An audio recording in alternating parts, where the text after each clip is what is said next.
Bem-vindos de volta ao nosso curso de Direito Urbanístico do Sejur.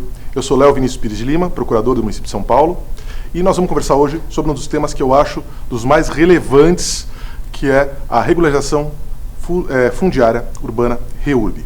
Eu estou trajando um terno cinza, camisa branca, gravata listrada cinza e azul. Bom, por que REURB é importante? Porque é o tema que melhor atende às necessidades básicas da população. O ente público não existe por si só, ele não existe para o município, o Estado, a União, os entes públicos não são clubes de investimento que servem só para arrecadar e juntar dinheiro e coletar impostos, não. Eles servem para satisfazer necessidades básicas da população, servem para atender um interesse público primário. E a REURB é uma das formas de direto atendimento ao interesse público primário, por isso que é um tema que me fascina muito, gosto muito de conversar com ele e vou adorar tratar dele aqui com vocês. Então vamos falar de REURB aqui? A REURB está prevista na Lei 13.465. Então, o procedimento de regularização urbanística fundiária, regularização fundiária urbana, está previsto na Lei 13.465 de 2017. E quando é que ele cabe? Quando é que eu uso os instrumentos de regularização? Sempre que houver a chamada irregularidade fundiária. O que é isso? É o descompasso, é o desacerto entre posse e propriedade no registro. O que eu quero dizer com isso? Quem mora naquela área não é dono. Ele não consegue registrar, ele não consegue transferir para o seu nome, ele não consegue acertar a questão tributária, ele não consegue abrir um empreendimento empresarial ali, abrir o seu pequeno comércio, sua pequena unidade de prestação de serviços, porque ele não tem regularidade, porque ele não é dono daquele terreno e não é também locatário. Ou seja, não existe um título jurídico ali que ampare a sua ocupação. Basicamente, ele mora, ele vive, ele trabalha lá, ele faz tudo, mas ele não é dono. O direito precisa resolver esse problema, porque, como eu disse a vocês, a irregularidade fundiária traz uma série de consequências muito ruins, tanto para o ocupante quanto para a própria cidade. Vamos lá. Você imagina que eu tenho uma área de irregularidade, uma área que está invadida, que está ocupada de forma irregular. Essas pessoas não conseguem, por exemplo, pedir uma ligação oficial de água, de luz, de esgoto naquela região. Por quê? Porque não é deles, né? Eles não são os proprietários da área. Jamais vão conseguir acertar isso. Isso faz proliferar o número de gatos, de instalações clandestinas e assim por diante. Essas pessoas não conseguem também fazer financiamento no próprio nome, né? Fazer lá a sua prestaçãozinha do seu móvel em 30 vezes nessas lojas populares. E por que ela não consegue? Porque ela não tem endereço oficial para fornecer, nem para receber o boleto de pagamento, né? Essas pessoas, portanto, não têm dignidade ocupacional, não existe dignidade de moradia para essas pessoas. Né? E, por outro lado, essa irregularidade também gera vários problemas para o município. Ele não consegue recolher adequadamente IPTU, ele não consegue formular adequadamente políticas públicas de saúde, de educação. Por quê? Porque ele não sabe sequer quantas pessoas oficialmente vivem naquela região. Ele não consegue planejar o desenvolvimento da cidade, ele não consegue planejar os serviços públicos que ele vai implantar naquela região. Ou seja, essa situação de irregularidade é péssima para todo mundo. E eu vou além, né? Imagina que eu tenho lá um salão de cabeleireiro. Qualquer salão de cabeleireiro recolhe ISS. Quem é que recolhe? Aqueles são formalizados, aqueles são formais. O salão informal não recolhe. E o salão informal não recolhe, não é porque o dono do salão, a cabeleireira que está lá cortando o cabelo, que faz pinta a unha, que faz depilação, não é porque essa pessoa não quer pagar imposto, é porque ela não consegue. Sem a oficialização daquela ocupação, ela não consegue a licença de funcionamento do seu comércio, do seu negócio. Né? E ela não consegue, então, oficializar, ela não consegue pagar imposto. Você acha que ela quer pagar um pouco de ISS ou quer ser acharcada por fiscal? Né? Por fiscais corruptos, que a gente sabe que já ouvi vários em São Paulo. Bom, é evidente que ela quer pagar, é evidente que ela quer acertar a vida dela, ela quer regularizar a situação dela. Se for viável, ela regulariza. O problema é que, enquanto não se acerta a questão da titularidade do imóvel que ela ocupa, ela não consegue sequer acertar o seu negócio. Para que vocês tenham uma ideia, Cidade Tiradentes, um bairro enorme de São Paulo, um bairro dormitório, tem hoje menos de 40 licenças de funcionamento. Imagina que milhares de pessoas moram lá, eu tenho milhares de estabelecimentos comerciais e tenho 40 licenças de funcionamento. Por quê? Por conta, principalmente, da questão da irregularidade fundiária. Bom, quando é que eu uso, então, onde é que cabem esses instrumentos de regularização? Quando é que eu tenho que usar esses instrumentos públicos de regularização? Diz a lei, quando eu estiver diante de um núcleo urbano informal de características urbanas. O que é o núcleo urbano informal? É aquele núcleo que é clandestino, que é irregular, ou que não se pôde regularizar a ocupação por questões legais. Na aula passada, eu falei de parcelamento de solo urbano com vocês. E se você der uma olhadinha naquela aula, você vai ver que algumas hipóteses a lei proíbe o parcelamento. Tem proibições absolutas, relativas, mas em algumas hipóteses a lei proíbe o parcelamento. Então você imagina que eu tenho lá um loteamento de fato implantado, um loteamento que é clandestino, foi implantado lá, as pessoas moram, elas têm lá o comércio, estão há décadas lá, só que esse loteamento nunca pôde ser regularizado pela 6766. Por quê? Porque era uma daquelas hipóteses, por exemplo, de declive superior a 30%, de poluição, de contaminação do subsolo, alguma coisa assim, de aterro sanitário, em que não se podia habitar. Mas o fato é que as pessoas já estão lá. E eu preciso resolver a vida dessas pessoas. Então, perceba, a lei passou a considerar núcleo informal qualquer área que seja clandestina, que seja irregular, ou que, ainda que se tentasse regularizar, a regularização era impossível porque havia uma vedação legal àquela ocupação. Isso dá margem à promoção de REURB, de regularização fundiária urbana, em áreas até de proteção ambiental. Né? Isso dá margem a isso.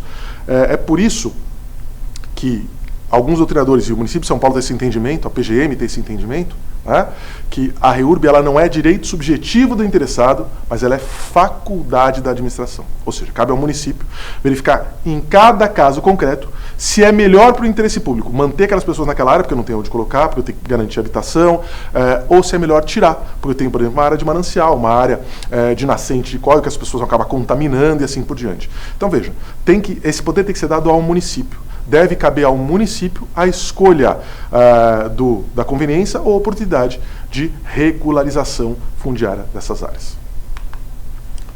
Existem, pela lei, duas modalidades de REURB. Eu posso promover a REURB de duas formas, ou a chamada REURB-S ou a REURB-E. O que é a REURB-S? É a regularização fundiária. Eu odeio falar essa palavra, e você pode ver que eu falo muito rápido, eu embaralho toda vez que eu falo, mas você já está acostumado com isso, né? Você já ouviu umas 10 vezes eu falar, já percebeu que eu quero dizer regularização. Quando eu falo regularização, é mais ou menos isso que eu queria dizer. Mas eu tenho a regularização fundiária urbana de interesse social, a chamada REURB-S, e a regularização fundiária urbana de interesse específico, a REURB-E. Diferença entre elas. A REURB-S é aquela que é aplicada para os núcleos urbanos informais ocupados predominantemente por população de baixa renda, assim detectados ou assim declarados pelo poder público. Então, o município vai lá, ele faz um estudo, antes de promover a regularização, ele faz um estudo da área. E ele identifica que aquela ocupação, aquela área, ela é tomada, em sua maioria, por pessoas de baixa renda. Aí ele aplica o procedimento da REURB-S. Se não for a ocupação majoritária de famílias de baixa renda, cabe a REURB-E. Então a REURB-E, a REURB de interesse específico, a REURB-E, ela cabe para qualquer hipótese que não seja ocupação de pessoa de baixa renda. A diferença básica entre essas duas modalidades de regularização é que a REURB-S é gratuita em todos os seus atos. Ou para tirar a certidão, para registrar. Para o interessado, ela é sempre gratuita, né? Inclusive no que diz respeito aos atos do cartório de registro de imóveis. Para que isso, gente? Para não impedir o acesso, para permitir que qualquer pessoa possa ser beneficiada pela regularização. Né? Não teria o menor sentido eu regularizar e na hora de registrar a pessoa não ter direito, não ter dinheiro para registrar e continuar com o título informal, com a ocupação informal daquela área. Então a REURB-S ela serve para isso, para tornar universal o acesso à regularização fundiária. Todas as outras modalidades REURB-E, e aí eu tenho os custos de cartório normais, tá bom? Dentro do que eu estou dizendo a vocês, lembra que na REURB-S são isentos de custas e emolumentos os atos registrais, todos eles. Né? Os cartórios que não cumprirem, inclusive, essa gratuidade, eles ficarão sujeitos a sanções que estão previstas lá no artigo 44 da Lei 11.977 de 2009. Cabe multa para o cartório que exigir, cobrar qualquer tipo de custa de emolumento do beneficiário da REURB-S e cabem também sanções administrativas. Bom, falei para vocês que a REURB é um procedimento, é um processo, né? Eu tenho várias etapas. E a primeira coisa a entender é quem é que pode pedir, quem é legitimado a pedir que o município promova a regularização. Quem promove é sempre o município. E eu lembro a vocês do artigo 182 da Constituição, falo isso em todas as minhas aulas. É o artigo mais importante no que diz respeito ao urbanismo, porque ele atribui ao município o controle do desenvolvimento do espaço urbano. Né? Se é o município que controla quanto vai crescer a cidade, como vai crescer a cidade, ele evidentemente é a figura central do processo de regularização fundiária. Cabe ao município, então, controlar, disciplinar a regularização, julgar os pedidos de regularização e regularizar efetivamente as áreas. Né? Bom, quem é que pode pedir ao município que regularize? Quem são os legitimados? Qualquer ente político. União, Estados, Distrito Federal e o próprio município. Municípios vizinhos, inclusive, que podem fazer isso diretamente ou por meio de entidades de administração pública indireta. Eu crio uma autarquia para cuidar de habitação.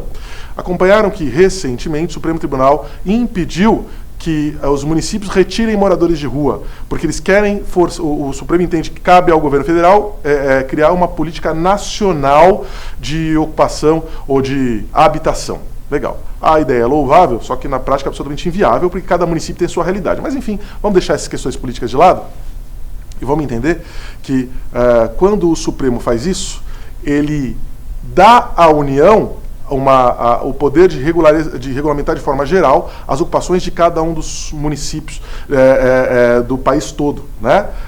Não é forma de ver equivocado isso, mas, enfim, entenda que a União ela pode, eventualmente, criar uma autarquia federal para cuidar de invasão de áreas públicas, para cuidar de habitação. Ela cria lá a Autarquia Federal de Habitação, né? A AFH, por exemplo. Não existe isso, estou criando uma hipótese com vocês aqui. Então, eu posso fazer isso, então, deflagrar o processo, dar início ao processo de REURB junto ao município.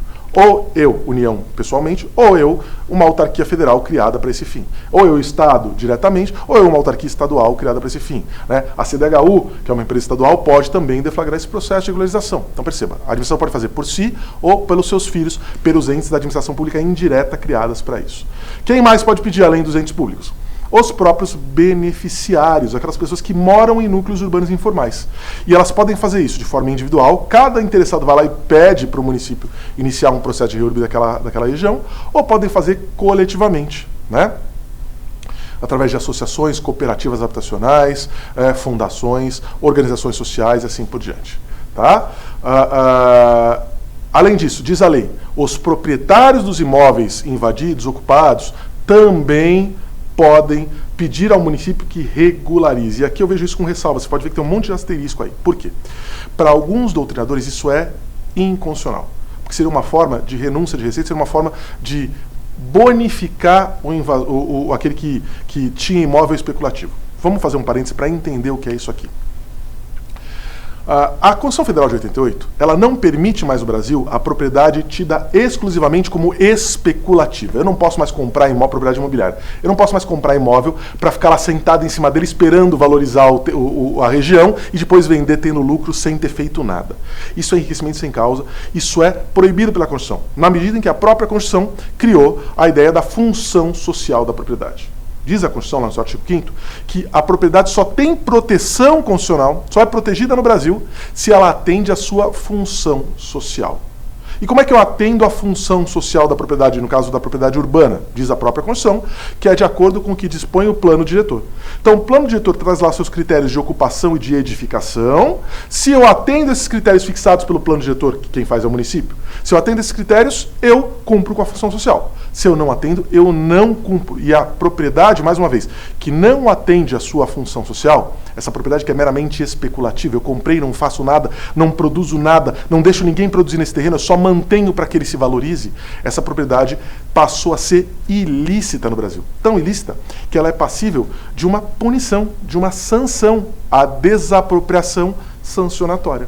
Legal? Que está prevista lá no Estatuto da Cidade. Então perceba, não se pode mais ter no Brasil a propriedade para fins de especulação. Propriedade, por quê? Porque no Brasil, nas grandes cidades, eu tenho um déficit muito grande. Eu tenho mais gente querendo morar do que lugar para essas pessoas morarem.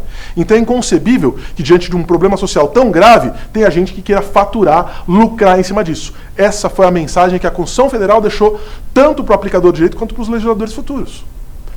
Nesse sentido, né, se o proprietário mantém sua propriedade, nela nada faz, permitindo invasões, permitindo ocupações irregulares, ou se eu faço um loteamento irregular, implanto esse loteamento diferente do que o município aprovou para lucrar mais, eu não posso ser bonificado, eu não posso ser premiado de forma alguma.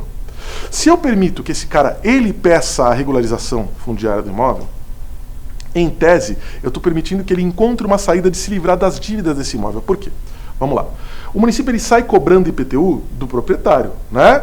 Se houver informação que tem posseiro, que tem alguém usando o terreno, ele pode cobrar dos dois. Mas, em geral, ele cobra do proprietário porque o próprio imóvel acaba garantindo a dívida. Se eu permito que esse cara dê início ao processo de REURB, eu permito que, ainda que não no passado, porque eu não amortizo as dívidas pretéritas, mas eu permito que pro futuro esse cara se livre de uma dívida de IPTU. Porque muitas vezes esse cara não vai conseguir se livrar mais desse terreno, né? Não vai mais conseguir retomar esse terreno, aliás. Veja, eu tenho uma área que está invadida há 15 anos lá por uma favela. O que já aconteceu nessa área? Uso capião. Os donos, as pessoas que residem na favela, já não são mais só ocupantes, elas passaram a ser donas. Por quê? Porque a usucapião, na verdade, ela não depende de qualquer sentença judicial. Para eu ser dono de um imóvel por usucapião, basta que eu preencha os requisitos que estão na lei. Justo título ou não, de acordo com a modalidade, boa-fé ou não, de acordo com a modalidade, tempo de ocupação. Eu preenchi esses requisitos legais, eu já sou dono do imóvel por usucapião, ainda que não tenha nenhuma sentença ou nenhum registro me declarando isso, né? A usucapião é constitutiva do direito de propriedade. Então esse cara não é mais dono, mas o município continua cobrando dele. Por quê? Porque ainda tem a situação de irregularidade. Muitas vezes ele entra com esse pedido de regularização para quê? Para se livrar dessa dívida futura de IPTU. E é isso que não se poderia admitir. Mas, de qualquer forma, a lei não está pensando muito nessa questão, não. A lei, quando ela permitiu que o próprio incorporador, que o próprio proprietário, que o dono do terreno dê início ao processo de REURB junto ao município, ela quer, na verdade, promover a regularização e ponto. Com essa ressalva que a gente ponderou para você, tá bom?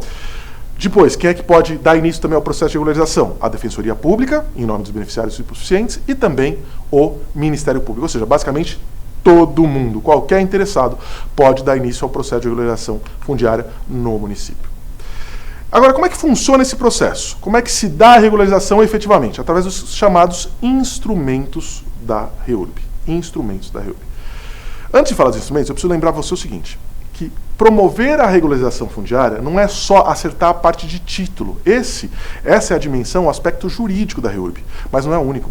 Quando o município ele promove a regularização, ele também tem que promover a requalificação do entorno. O que é isso? Tem uma área de favela lá, eu não posso simplesmente dar o título para as pessoas e nada mais fazer. Não, o município precisa investir em obras de infraestrutura urbana. Então ele precisa promover o asfaltamento das ruas, criar calçadas, ele precisa promover saneamento básico, ele precisa criar escolas, criar hospitais, criar áreas de lazer naquela região da cidade. Ele precisa efetivamente dar qualidade de vida às pessoas que lá vão viver. Não basta dar o título, não basta dar o papel. Claro que o papel é muito importante, mas faz parte das obrigações do município também essa diretriz urbanística, também essa diretriz social da REURB. Ele precisa cuidar, qualificar ou requalificar o entorno. Cuidar de proteção ambiental. Se tiver degradação ambiental, ele tem que sanar essa degradação. Ele precisa preservar o meio ambiente, melhorar a situação. Não só impedir novos ataques ao meio ambiente, mas também melhorar a situação lá existente. Então, guarda isso porque é muito importante, né? O processo de REURB ele implica aí uma série de gastos para o poder público,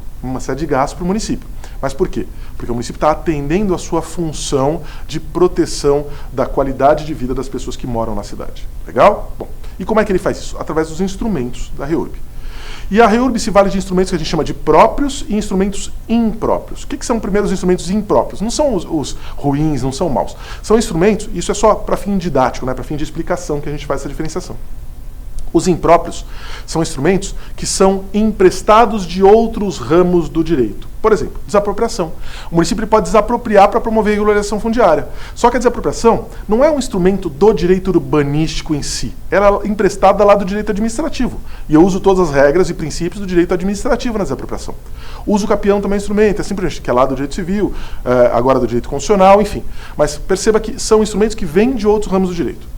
Os instrumentos próprios da REURB são aqueles que são criados para a REURB, são criados pelo direito urbanístico, e eu aplico todas as regras e todos os princípios do direito urbanístico a eles, tá? Então, para fins didáticos, a gente faz essa diferença. Eu quero estudar com vocês aqui os instrumentos próprios da REURB, que são aqueles que não tem em outro lugar, a não ser nas regras de direito urbanístico, a não ser na lei da REURB, tá bom? Então, os próprios são aqueles, está aí no quadro para você, pertencentes ao direito urbanístico e com previsão na lei da REURB, tá? Bom, vamos a eles então. Vamos tratar cada um dos instrumentos próprios de direito urbanístico. O primeiro deles é a chamada demarcação urbanística. E eu preciso que vocês lembrem o seguinte, que demarcação urbanística equivale a como se fosse um inquérito policial numa investigação, né? O inquérito não é um procedimento preparatório, prévio, pois é, a demarcação também, ela é muito semelhante. Por quê? Porque ela é um procedimento facultativo, inquérito aqui também, é um procedimento preparatório, é um levantamento facultativo, preliminar à REURB. Legal? Bom, quem é que realiza esse procedimento? É o município. Ele serve para que o município, primeiro, identifique os imóveis que podem ser abrangidos por núcleos informais que são passíveis de regularização e depois, já para obter a anuência dos proprietários e dos vizinhos. Vamos lá. O que é o processo de regularização em si? É o processo em que o município ele vai transferir a propriedade daqueles imóveis do seu titular original para o ocupante. Né? Ele vai acertar esse descompasso, esse desacerto entre ocupante e propriedade. Então, depois do processo, ao final do processo, o ocupante do imóvel, quem mora ali, vai se tornar proprietário desse imóvel. Legal? Bom, o município ele faz isso, só que ele não faz à torta direito. Ele precisa identificar as áreas, ele precisa priorizar áreas com mais relevância social para fazer isso. Como é que ele faz isso? Através desse procedimento preparatório chamado demarcação urbanística. Ele escolhe uma região da cidade e seleciona áreas nessa região da cidade. Para quê? Para que implante nelas, para que nelas execute o processo de regularização fundiária. Legal? Só que ele já se antecipa também. Por quê? Porque além de identificar a área, ele já sai colhendo, primeiro, identificando quem são os ocupantes, ele já manda assistente social lá para identificar quem são os ocupantes dessa área, para dizer, olha, quem vai ganhar o imóvel aqui vai ser você, quem vai ganhar o título do imóvel vai ser você e tal, enfim. Já identifica os ocupantes e, mais do que isso, identifica os vizinhos, para que o vizinho se manifeste dizendo que não tem invasão de área vizinha, que é só naquela área da REURB mesmo, e identifica os proprietários do imóvel. E já tenta, na medida possível, colher a autorização do proprietário para o processo de REURB. Se o proprietário autoriza, eu não preciso nem de contraditório. Eu vou lá e estabeleço o processo e já transfiro a propriedade. Se o proprietário não autoriza, aí eu tenho que criar um contraditório administrativo para que esse cara possa se defender, para dizer que esse núcleo não é informal. Porque imagina o seguinte, já aconteceu. Uma área estava lá com 10 casinhas, né? E pediram, um dos moradores das casas foi lá pedir para o município iniciar o processo de REURB. Quando o município intimou o proprietário, nesse procedimento de demarcação urbanística, ele descobriu o seguinte, que não era passível de REURB a área. Por quê? Porque o proprietário estava presente e porque cada um dos moradores pagava aluguel. Era um bequinho com várias casinhas? Era. Mas cada um pagava aluguel. Então, ou seja, não era um núcleo informal. Era uma área que era ocupada pelo seu proprietário e que fruía, ele colhia frutos dessa área. Isso não é passível de REURB. Não é qualquer área que precisa ser reurbanizada, porque não existe descompasso entre posse e propriedade. O próprio proprietário era possuidor indireto das casas e cedia por contrato de locação a posse direta para os locatários. Ou seja, não era caso de irregularidade fundiária, aquilo não era um núcleo informal, era um núcleo formalizado, porque existia um contrato de locação, aquilo era formal. Legal? Então, perceba que eu tenho que dar direito de defesa ao proprietário, para que ele venha eventualmente dizer que não se trata de núcleo informal ali, que as pessoas todas pagam aluguel para ele e assim por diante. Legal? Bom, lembra que isso é feito pelo município, esse procedimento é feito pelo município, mas o município pode delegar isso para o cartório de registro de imóveis daquela região da cidade, da região em que está localizado aquele núcleo informal. Isso é muito salutar. Às vezes o município não tem perna para mandar o oficial de justiça para ir lá cadastrar todo mundo, para consultar, para intimar o proprietário, então ele delega isso ao cartório de registro de imóveis. E por que o cartório tem interesse em fazer? Porque ele vai se remunerar disso, o cartório ganha, né? Mesmo nos casos de REURB-S, aquela que é gratuita, o cartório ganha, porque existe um fundo nacional em que todos os donos de cartório depositam dinheiro mensalmente para custear esses trabalhos do cartório que vai fazer gratuitamente para a população, percebe? Então o cartório vai se remunerar de alguma forma. É de interesse do cartório de imóveis fazer isso e muitas vezes é interesse do município terceirizar, porque ele facilita o processo. Depois da conclusão do levantamento que o município faz, essa demarcação urbanística, o município ele tem que notificar, como eu disse a vocês, ou pessoalmente, ou por carta com AR, né, via postal, os titulares de domínio e os confrontantes. E ele abre prazo de 30 dias para que alguém faça a impugnação. Né? O confrontante, se ele quiser, imagina que eu sou vizinho do imóvel, e a área que eles ocupam lá é de 10 metros. Quando o município faz a demarcação, por um erro, essa área acaba ficando 2 metros, vem 12 metros e 2 metros vem invadindo o meu terreno. Aí eu entro lá e falo, não, peraí, a área é só 10, porque esses 2 são meus, eu que estou ocupando aqui e tal. Ou seja, eu dou direito de defesa para o vizinho, para o confrontante, e dou também direito de defesa para o proprietário, nas hipóteses em que a gente falou há pouco para você. Então, lembra que a anuência na manifestação, ou a própria ausência de manifestação, representam o abandono do bem, além da concordância com a demarcação e com o futuro processo de regularização. Bom, e se houver impugnação? Se eu, proprietário ou eu, vizinho, faço a impugnação, total ou parcial? Aí o município ele adota um procedimento administrativo de solução de conflitos muito similar à mediação e à arbitragem. Tá bom? Então o município adota o procedimento de mediação e arbitragem para resolver essa questão se houver impugnação. Ou seja, não vai para o judiciário, né? O próprio município resolve. Agora, o interessado que se sentir prejudicado pode entrar com uma ação? Pode. Ele pode socorrer do judiciário, né? Mas, como regra, não vai. É o município que define, que resolve por mediação, por arbitragem, ele resolve a questão fundiária ali da área. Essa foi a demarcação. Segundo instrumento de legitimação, de regularização fundiária, é um instrumento importantíssimo porque é criação da lei da REURB, da 13465. Estou falando da legitimação fundiária. Isso aqui foi polêmico para caramba. Hoje já menos, mas foi muito polêmico. O que diz a legitimação fundiária? Bom, a legitimação fundiária é uma forma originária de aquisição de propriedade. Ela vale, guarde, para áreas públicas ou áreas privadas. Legal? E pode buscar a legitimação todo aquele que morava em um núcleo urbano informal existente em 22 de dezembro de 2016. Legal? Então, disso tudo que eu falei, guarda, a primeira informação é uma norma transitória, é uma norma temporária, ela não vale para sempre, tá?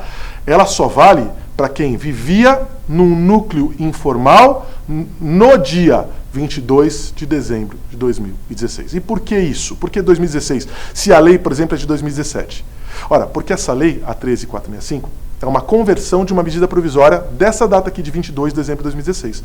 Então surgiu a medida provisória que congelou as ocupações naquele momento. Ela entendeu o seguinte, olha, nós estamos com um caos nas cidades grandes do Brasil nesse momento, dia 22 de dezembro de 2016. Então hoje nós vamos congelar. Quem estava nessas áreas, no núcleo consolidado, até essa data, vai ter direito, em tese, à legitimação fundiária. Quem não estava, não terá esse direito. Legal? Então ela congelou, então, por isso é uma norma temporária. Tá? E ela diz o seguinte, que esses núcleos urbanos que estavam consolidados em 22 de dezembro de 2016 podem ser convertidos em propriedade por parte do poder público do municipal. Então o município ele pode dar um título chamado legitimação fundiária e transformar aquela área, seja ela pública, seja ela privada, em uma área particular de propriedade do ocupante. Só que isso é meio complicado. Por quê? Porque muita gente passou a dizer que isso era uso capião de área pública. O cara está lá na área pública, ficou determinado tempo, ele tem direito a permanecer. Perceba que não, isso não é, isso é inclusive questionado no Supremo, o Supremo não deu liminar para as ADINs que surgiram contra essa lei. Tá? Por que isso não é uma forma de uso capião de área pública? Primeiro, porque é uma norma excepcional e temporária. Segundo, porque ela não trata de tempo de ocupação. Tanto faz se o cidadão estava lá, dia 22 de dezembro, há um dia, 1 ano, 10 anos ou 50 anos. Basta que ele estivesse lá e que o núcleo fosse consolidado. E terceiro, também não é uso capião, porque nós entendemos que isso é uma faculdade do município. O município tem a faculdade de promover a legitimação fundiária ou não. Portanto, não é uso capião. A gente encerra aqui só um minutinho e já continua no próximo bloco.